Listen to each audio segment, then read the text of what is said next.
Assalamualaikum warahmatullahi wabarakatuh. Saya dari kelompok 5 ingin mempresentasikan hasil makalah saya yang berjudul membandingkan komponen kurikulum. Yang pertama ada pengertian kurikulum. Pengertian kurikulum adalah seperangkat rencana dan pengaturan mengenai tujuan, isi, dan bahan pelajaran serta cara yang digunakan sebagai pedoman penyelenggaraan kegiatan pembelajaran untuk mencapai tujuan pendidikan tertentu.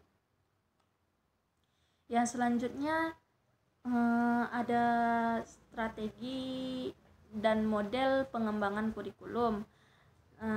Setiap kurikulum yang dikembangkan perlu disesuaikan dengan kondisi atau konteks di mana kurikulum itu akan diimplementasikan. Jika seorang guru mengembangkan sebagian kecil dari sebuah pelajaran atau program, maka harus disesuaikan dalam hal pendekatan, tingkat, dan isi dengan keseluruhan program. Jika program baru sedang dirancang dan dikembangkan, maka ada beberapa pendekatan yang dapat diambil dan isu-isu yang perlu ditangani untuk memenuhi kebutuhan semua pemangku kepentingan yang terlibat. Yang selanjutnya ada perbandingan kurikulum. Yang pertama ada kurikulum 1975, yang dimana kurikulum 1975 ini mengembangkan nasional melatar belakangi kelahiran kurikulum 1975 akibat dari banyaknya perubahan-perubahan yang terjadi, terutama sejak tahun 1969. Banyak faktor-faktor yang mempengaruhi program maupun kebijakan pemerintah yang mengakibatkan pembaharuan tersebut. Yang selanjutnya ada komponen kurikulum 1984, yang dimana komponen 1984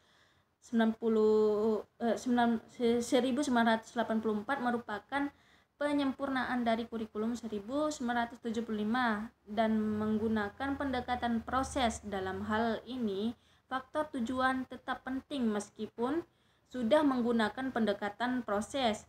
Kurikulum ini juga sering disebut dengan kurikulum 1975 yang disempurnakan. Subjek belajarnya adalah siswa. Model seperti ini yang dinamakan active learning karena siswa yang akan selalu aktif dalam pembelajaran. Dari mengamati sesuatu, pengelompokan, mendiskusikan, hingga melaporkan. Namun, banyak yang menerapkan dengan baik dan alhasil siswa tidak melaksanakan pembelajaran dengan baik dan hanya gaduh di kelas. Yang selanjutnya ada komponen kurikulum 1994, yang dimana kurikulum 1975 ini dan kurikulum 1984 dipadukan menjadi kurikulum 1994. Kurikulum 1994 dilaksanakan sesuai dengan Undang-Undang Nomor 2 Tahun 1989 tentang Sistem Pendidikan Nasional. Pada kurikulum ini terjadi perubahan dari sistem semester ke sistem caturwulan. Dengan sistem caturwulan yang pembagiannya dalam 1 tahun menjadi 3 tahap, diharapkan dapat memberi kesempatan bagi siswa untuk dapat menerima materi pembelajaran cukup banyak.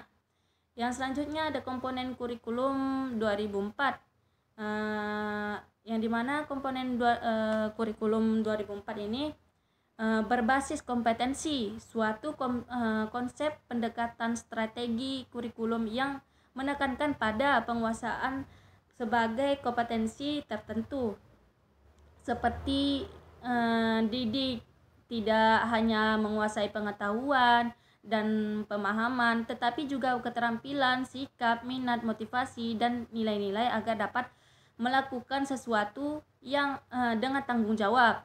Yang terakhir ada kurikulum 2013, yang dimana kurikulum 2013 ini pemerintah mengeluarkan keputusan tentang kurikulum baru, yaitu kurikulum 2013. Secara sederhana, kurikulum 2013 merupakan kelanjutan dari kurikulum berbasis kompetensi, sikap, pengetahuan, dan keterampilan secara terpadu. Selain itu, penaatan kurikulum 2013 dilakukan sebagai amanah dari Undang-Undang Nomor 20 Tahun 2003 tentang Sistem Pendidikan Nasional dan Peraturan Presiden Nomor 5 Tahun 2010 tentang Rencana Pembangunan Jangka Menengah Nasional. Cukup sekian yang dapat saya presentasikan, lebih dan kurang saya mohon maaf. Wabillahi taufiq wal hidayah. Wassalamualaikum warahmatullahi wabarakatuh.